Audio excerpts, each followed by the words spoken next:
Central government के है तो सीजीएसटी लेगा और गुजरात अपना एसजीएसटी ले जाएगा। लेकिन वैसे राज्य जो यूनियन टेरिटरी है, केंद्र शासित, जैसे जम्मू कश्मीर, लद्दाख, पांडिचेरी, दिल्ली, तो दिल्ली क्या है, वो स्टेट है ही नहीं है। तो बस आपको कुछ नहीं करना है, स्टेट के जगह आपको यूनियन टेरिटरी लिख देना है।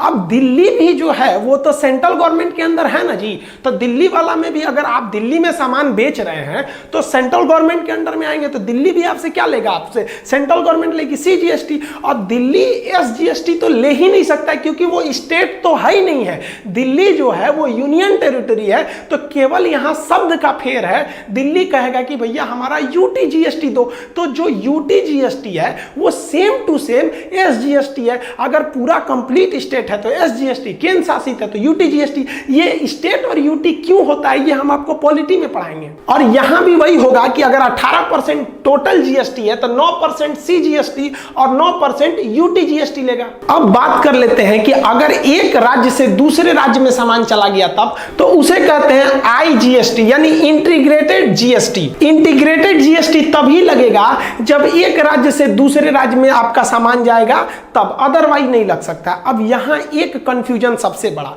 जैसे कि मान लिया कि कोई सामान राजस्थान में बन रहा है और वो चला आया आपका बिकने के लिए उत्तर प्रदेश, यूपी में चला आया, तो होता क्या है कि भाई राजस्थान भी तो सेंट्रल गवर्नमेंट के अंदर है और यूपी भी सेंट्रल गवर्नमेंट, यानी केंद्र देश के तो अंदर ही है, सेंट्रल गवर्नमेंट के अंदर, तो सीजीएसटी लेने में तो कोई प्रॉब्लम नहीं। लेकिन यहां दोनों राज्य झगड़ा कर लेगा, राजस्थान कहेगा कि टैक्स हम लेंगे, यूपी कहेगा कि हम लेंगे, दोनों में हो जाएगा बवाल। तो इसलिए कह दिया जाता है कि भैया एक काम करते हैं, यहां पर राजस्थान को तो प्रॉफिट इस बात का है कि कंपनी उसके कारखाना वहां लगाया, वहां से बिक के आया है, और यूपी कहेगा कि भाई मेरे यहां लगा है, हमको फायदा होना चाहिए।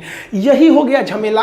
तब यहां लगा दिया जाता है, कहा जाता है कि ना भैया सीजीएसटी भी नहीं लगेगा, एसजीएसटी भी नहीं लगेगा, यूटी भी नहीं लगेगा, सीधे लगेगा integrated GST, IGST. Integrated GST actual में सीजीएसटी और एसजीएसटी का ही एक संयोग है। इसमें क्या करेगी सेंट्रल गवर्नमेंट, कहेगी कि भैया जो 18% जीएसटी ना सीधे तुम राजस्थान हमको दो। अब वो जीएसटी कौन लेके चल जाएगा, सेंट्रल गवर्नमेंट। सेंट्रल गवर्नमेंट उस 18% में से 9% अपना रख लेगा। उसके बाद देखेगा कि सामानवा बिका कहां पर है, मेन डेस्टिनेशन कहां है, यूपी, तो यूपी को 9% दे देगा। लो, राजस्थान सरकार मुंह देखेगी टुकुर टुकुर से, जरा हमको ना दिया। इसीलिए आईजीएसटी को डेस्टिनेशन जीएसटी भी कहते हैं, क्योंकि ये वहीं लगता है जहां सामान का असली गंतव्य यानी डेस्टिनेशन है। इससे फायदा क्या हुआ, देखिए राजस्थान को फायदा ये हुआ कि वहां सामान बना था, उसे रोजगार मिल गया, और यूपी को फायदा ये हुआ कि सामान अल्टीमेट यहां बिकने आया था, इसलिए इसको टैक्स मिल गया। पहले ये व्यवस्था नहीं थी। अब हम आपसे एग्जांपल लेते हैं, कोई सामान दिल्ली में बना तो दिल्ली में जैसे बन के दिल्ली में बिकेगा तो एक तो ले जाएगा सीजीएसटी, और दिल्ली चूंकि यूनियन टेरिटरी इसलिए दिल्ली में ही बिक गया तो वहां लग गया यूटी जीएसटी।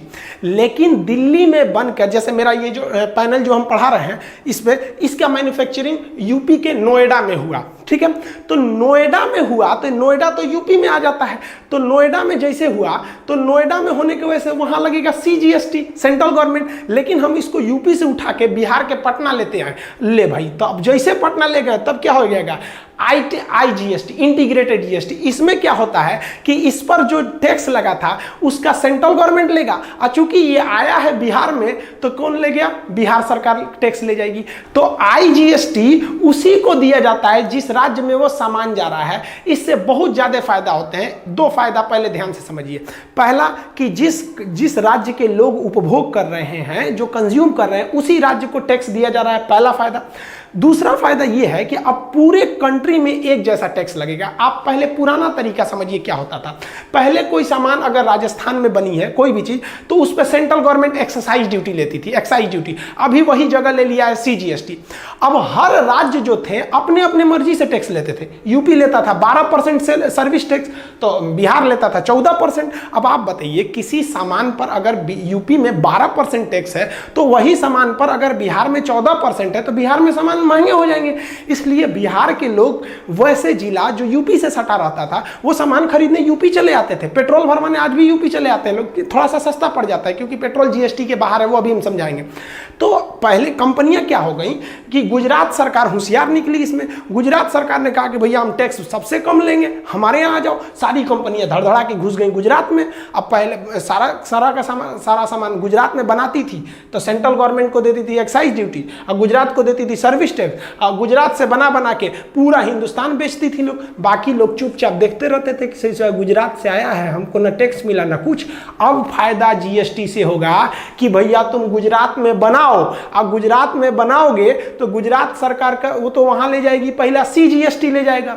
और जैसे आप बेचिएगा दूसरे स्टेट में, मान लीजिए गुजरात में बेच दीजिए तो गुजरात सरकार तो एसजीएसटी ले लिया। लेकिन अगर गुजरात से आप सोचेंगे उड़ीसा बेचें, जैसे स्टेट चेंज किए सारा झमेला खत्म, सीधे आ गए आईजीएसटी पे।